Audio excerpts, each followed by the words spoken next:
Hello everyone and welcome to this week's video tutorial. This will be a new opening system. Before I continue, I would like to express my gratitude and thanks to Master Wenqing and Grandmaster Zhang again for allowing me to use the material to produce this video.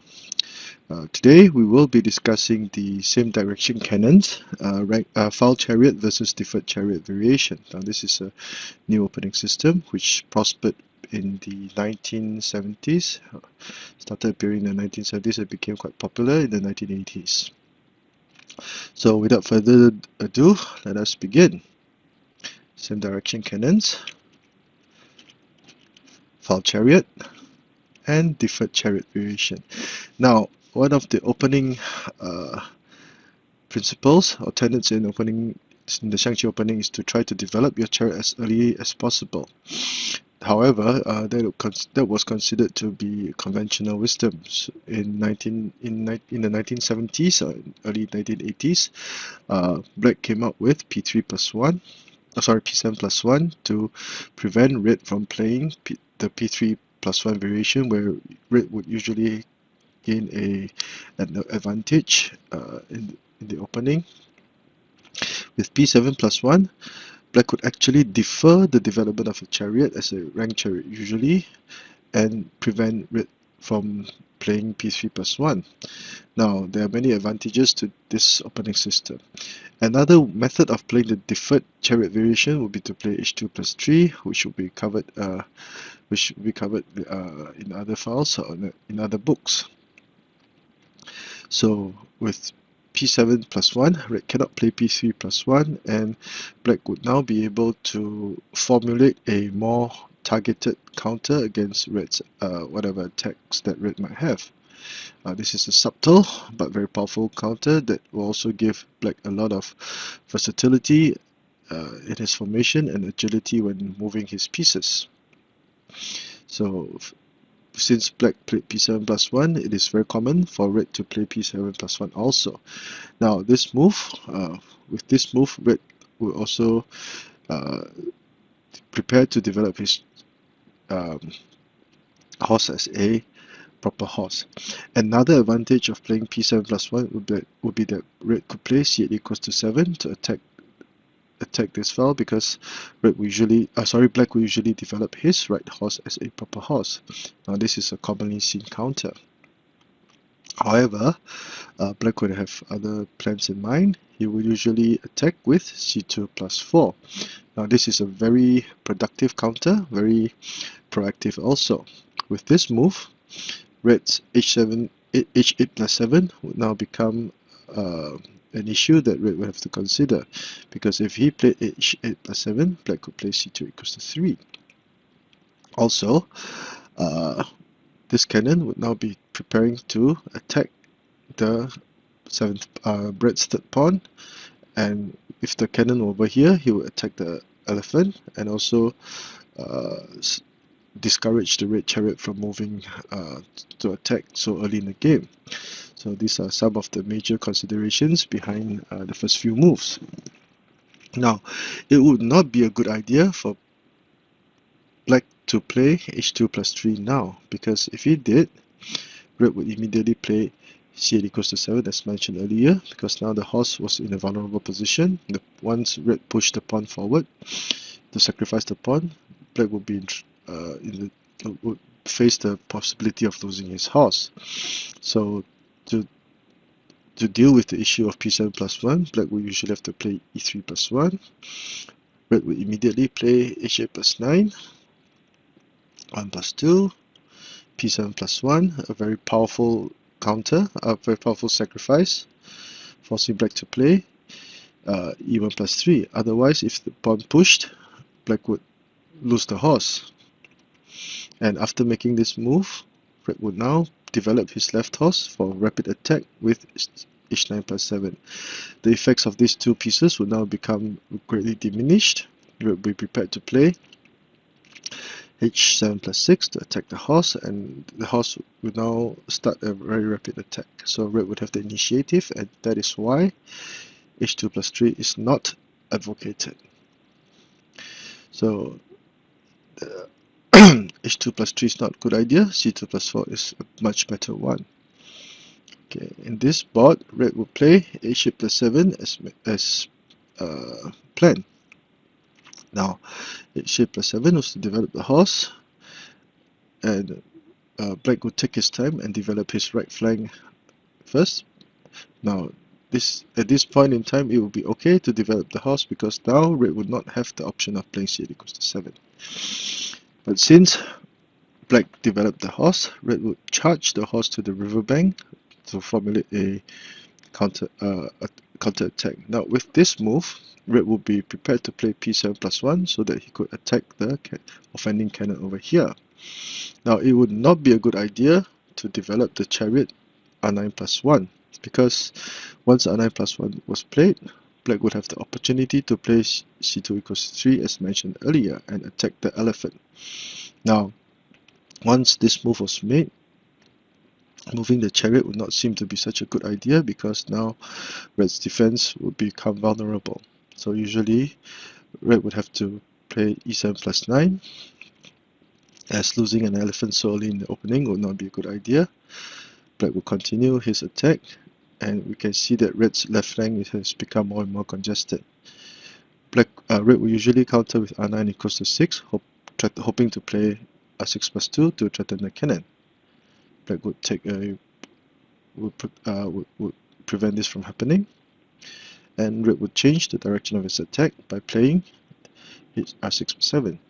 Now, it would seem that the black horse would have trouble developing or moving to safety, because if he retreated, r8 +7 will capture. Red would be more than happy to trade material, and red would have a good game going on, good momentum. So black would instead immediately sacrifice the horse, and although black would have lost material, he would now have the initiative because now the red chariot was trapped.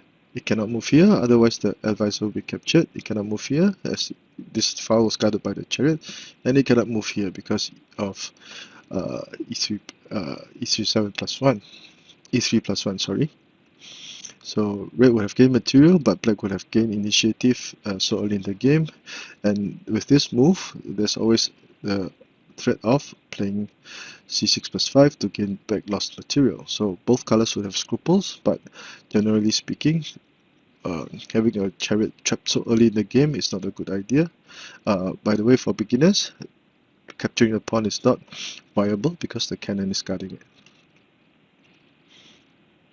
So h7 +6 is played, and as red was now threatening to play p7 +1, black would now play c2 = 7.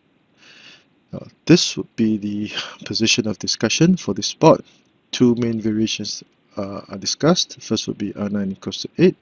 The second would be c8 = 7.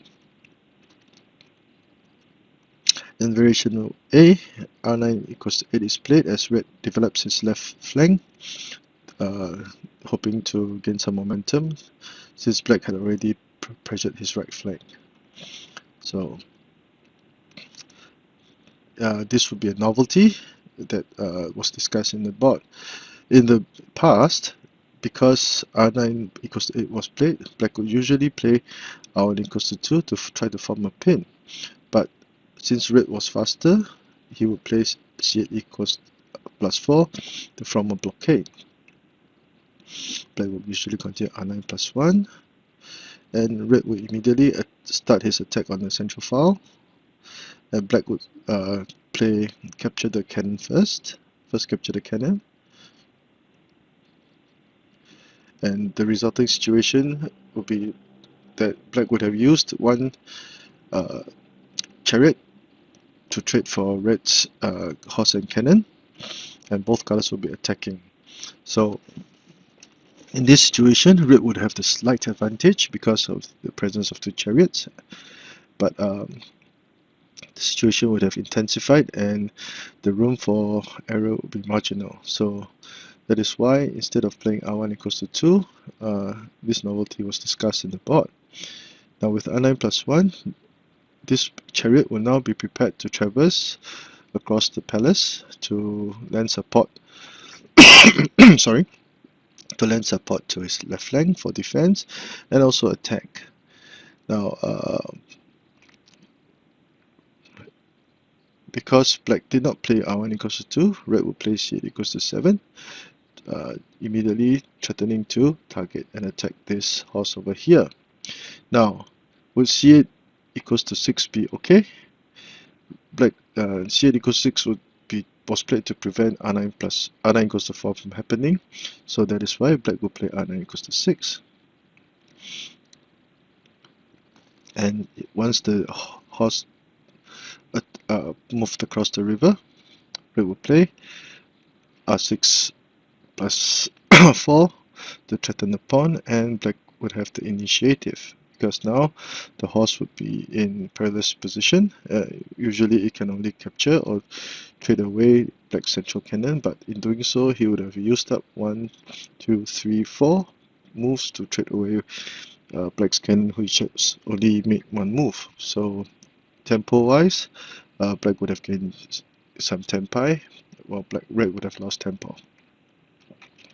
So c8 equals to 7 is advised because after playing h6 plus 7, the 5-7 cannons would still be prepared to attack. So black would play r9 equals to 4, red would capture the pawn as planned, and black would play r4 plus 2, to prevent black from gaining material by capturing the cannon. And red will now address the issue of his right flank being under attack by developing e3 plus 1 so that he could free his chariot to attack. And black would offer a timely trade of chariots. This is a necessary move to make.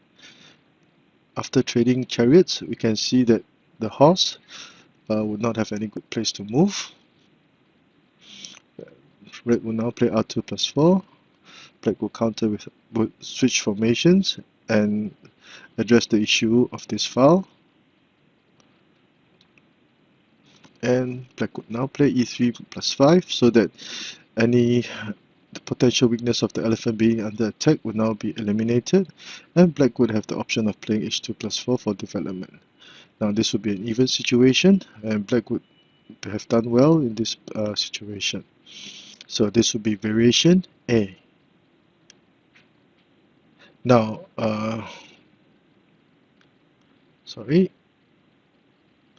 in variation B, c8 equals to 7 was played instead of r9 equals to 8, whereby red will immediately attack the horse. Since red did not develop his chariot, black would do so, r1 equals to 2 to develop this chariot. So, as can be seen, only by the 7th ply did black develop the chariot, and this would be the reason why it is called a deferred chariot variation, or 缓开车 in Chinese. 缓开车, sorry.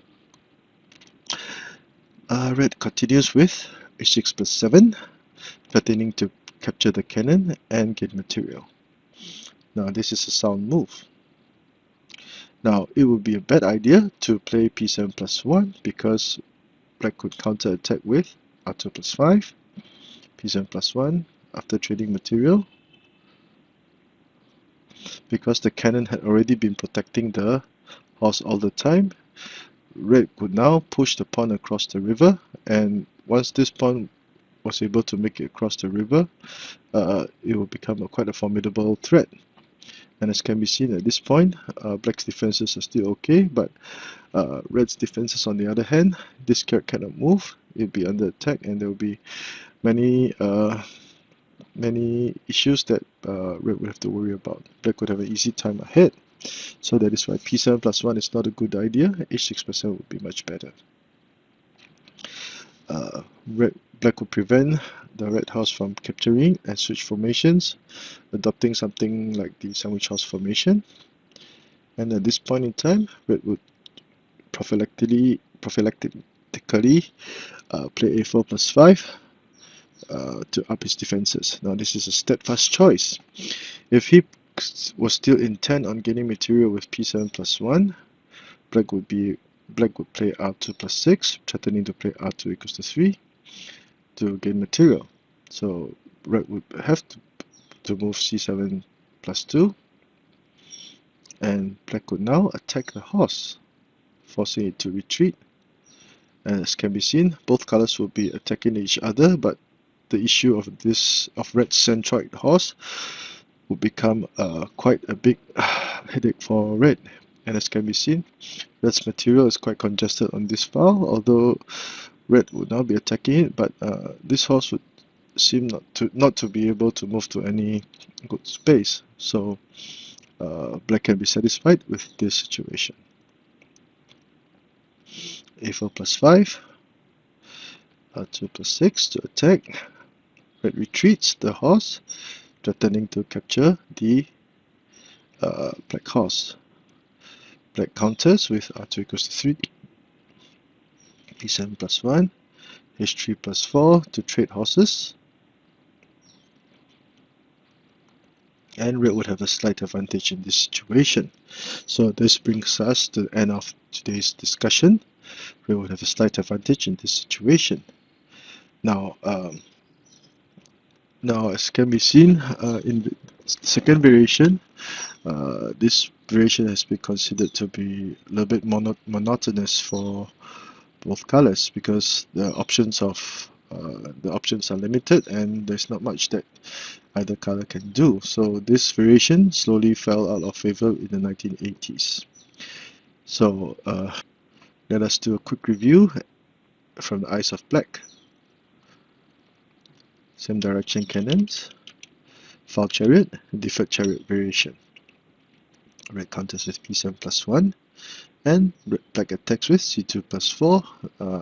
This would be to apply pressure on red. H8 plus 7, C2 equals to H2 plus 3, and red would develop the horse to the riverbank, threatening to play P7 plus 1. R9 plus 1 would not be a good idea, because black would be more than happy to sacrifice his horse and trap the red chariot and start his counter attack. Both colors would have their scruples. C2 equals to 7 to prevent P7 plus 1. Position of discussion. Variation A, R9 equals to 8, and black would play R9 plus 1, which was a novelty. R1 equals to 2 was played in the past and result in a very intensified situation whereby the room for error will be minimal. But generally speaking, red will still have 2 chariots left, and this would be quite an issue that red must take, that black would have to be wary about. C8 equals to 7 to attack the horse, R9 equals to 4 for a counter, and H6 plus 7, threatening to gain material by capturing a cannon and capturing a horse. Red blocks the horse, E3 plus 1 to deal with the issue of this cannon attacking the elephant, so that this chariot is now free to attack. A trade of chariots, and red would adjust his formation, and now it will be a relatively even situation for both colors. Variation B, C8 equals to 7 to attack the horse directly.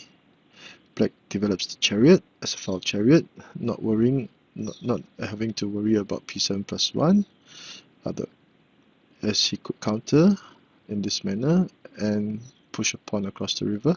The poor positioning of this cannon would be horrible, and red would have to use up at least 1 or 2 moves to try to get this cannon to a better position. H6 plus 7, and to prevent H7 plus 5, black would simply move the cannon away. A4 plus 5 is a prophylactic move to prevent C4 plus 5 from happening. This is a stepwise choice. If red was too eager, R2 plus 6 to counter, and because the advisor had not been moved, black would play C4 plus 5 to attack the horse and apply more pressure on this flank. The horse will be forced to retreat. Now retreating is okay at this point because the central cannon has left. There will be no cannon to capture the central pawn. But in doing so, this central horse will become an issue. R9 plus 1, both colors will be attacking. e4 plus 5, h2 plus r2 plus 6, and after trading material, this will become a monotonous position. Black still has a playable game, but red would have the slight advantage. So I hope you've enjoyed this new opening system. The coming videos over the next few weeks will continue discussing this position. Thank you, and I hope that you have a great weekend ahead.